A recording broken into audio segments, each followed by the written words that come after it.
Shalom, shalom, shalom. Selamat pagi. Terpujilah Tuhan.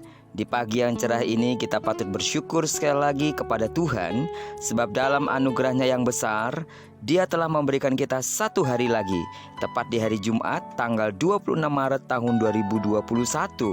Tuhan sudah memberkati tidurnya kita sepanjang malam ini, dan kita tetap percaya bahwa sepanjang hari ini sampai terbenamnya matahari di tanggal 26 Maret ini, Tuhan akan terus menyatakan kuasa namanya sebagai Allah yang Immanuel. Dia Allah yang menyertai kita, dan Dia Allah yang melindungi, bahkan Dia akan terus memberkati hidup kita. Amin. Saat ini seperti biasa, sebelum kita lebih jauh melakukan aktivitas kita, mari kita sama-sama kembali meneduhkan hati kita untuk merenungkan firman Tuhan yang datang sebagai pedoman buat kita dan menjadi pelita bagi kaki kita, sehingga kita dapat melangkahkan kaki kita sepanjang hari ini sesuai dengan apa yang Tuhan mau. Baiklah, kita akan melanjutkan perenungan kita hari ini yang kita ambil dari pembacaan Alkitab 40 hari bersama kitab Keluaran. Dan hari ini kita telah memasuki pasal yang keempat, ayat yang pertama sampai dengan ayat yang ke-31. Saya percaya jika saudara terus setia mengikuti pembacaan Alkitab satu hari satu pasal, maka Anda akan semakin memahami dan mengenal Allah dengan benar. Amin. Dan sebagai pengantar renungan kita hari ini, saya akan coba bacakan ayat yang ke-10 sampai dengan ayatnya yang ke-12. Lalu kata Musa kepada Tuhan, "Ah Tuhan, aku ini tidak pandai bicara, dahulu pun tidak, dan sejak Engkau berfirman kepada hamba-Mu pun tidak, sebab aku berat mulut dan berat lidah." Tetapi Tuhan berfirman kepadanya, "Siapakah yang membuat lidah manusia? Siapakah yang membuat orang bisu atau tuli, membuat orang melihat atau buta? Bukankah aku, yakni Tuhan? Oleh sebab itu pergilah, aku akan menyertai lidahmu dan mengajar engkau apa yang harus kau katakan." Saya tidak terlahir sebagai seorang yang fasih lidah. Malah saya dulu adalah seorang remaja yang tidak percaya diri, sulit bergaul dan cenderung tertutup. Masih segar di ingatan saya bahwa hal pertama yang Tuhan ubahkan dalam hidupku adalah membangkitkan rasa percaya diri yang mampu mengalahkan kegagapanku dalam berbicara. Dan Tuhan membangkitkan keyakinan dalam hidupku bahwa hidupku spesial di hadapan Tuhan. Dan luar biasa, Tuhan masih berkenan untuk memakai dan menjadikan saya sebagai alat kemuliaan-Nya. Amin. Saudara, Tuhan dapat memakai apa saja dalam hidup kita untuk menjadi alat-Nya. Musa yang merasa tidak berdaya, sangat ketakutan untuk menjadi pemimpin bangsa Israel yang besar. Tetapi Tuhan dapat memakai apa saja untuk meneguhkan bahwa Dia memang memilih Musa untuk memimpin bangsa Israel keluar dari Mesir. Dan untuk meneguhkan panggilan itu, Tuhan pakai tongkat kayu Musa sebagai mediumnya.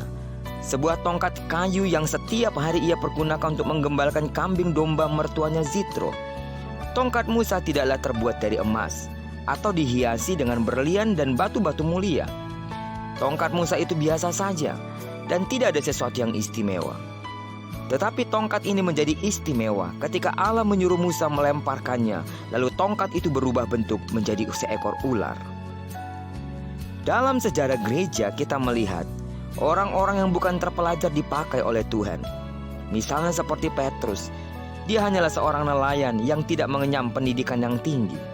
Kemampuan teologianya pun pas-pasan, atau bahkan saya ragu kalau ia mengerti apa itu teologi. Namun sekali berkhotbah, 3.000 jiwa diselamatkan. Itu tertulis dalam Kisah Rasul, pasal yang kedua ayat ke-41. Atau kalau Anda tahu tentang seorang yang bernama Smith Wigglesworth, Anda juga akan dibuat kagum bagaimana Allah memakai pria yang tidak terpelajar dari Bradford dengan cara yang luar biasa. Sejak usianya 7 tahun, dia sudah harus bekerja 12 jam sehari untuk menyokong keuangan keluarganya. Namun menurut laporan ada 16 orang mati dibangkitkan selama pelayanannya. Dan itu belum terhitung orang-orang sakit yang didoakan dan menjadi sembuh. Bagaimana dengan kita? Setidak-tidaknya Anda, saya mengenyam pendidikan sekolah dasar, SMP, SMA, atau mungkin bahkan di antara kita ada yang bergelar sarjana, bahkan mungkin doktor. Tapi toh masih saja ada orang yang merasa tidak dapat dipakai oleh Allah. Masih saja kita menuduh bahwa Allah tidak dapat berbuat apa-apa terhadap ketidakmampuan kita. Ingatlah, Allah dapat memakai tongkat Musa, maka Ia juga dapat memakai apa saja yang ada pada diri kita. Yang penting sekarang adalah kerinduan dan kemauan untuk dipakai Tuhan. Kita harus bertindak dengan apa saja yang Tuhan taruh dalam hidup kita.